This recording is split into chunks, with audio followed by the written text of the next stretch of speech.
Hi friends అందరికీ.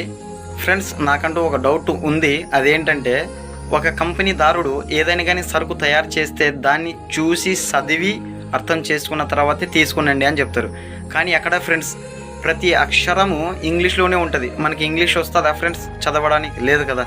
రాసి ఉంటారు.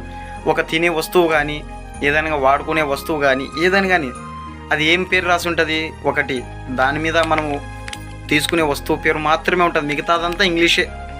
మనకు రాదు కదా ఫ్రెండ్స్ ఇంగ్లీష్ చదవడానికి. నా ఒక్కనికే కాదు, ప్రతి ఒక్కరికి రాదు ఇంగ్లీష్.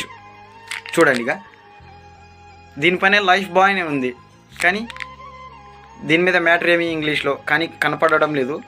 మొత్తం ఇంగ్లీష్లోనే ఉంది ఫ్రెండ్స్. ఇది ప్రతి ఒక్కరికి షేర్ చేయండి ఫ్రెండ్స్, అర్థం చేసుకుంటారు. కానీ మనకంటూ కావాల్సిండేది తెలుగులో రావాలి అక్షరాలు. ఆ సరుకు పైన తెలుగులో వస్తే మనం అర్థం చేసుకోగలం. మనకు రాకుండా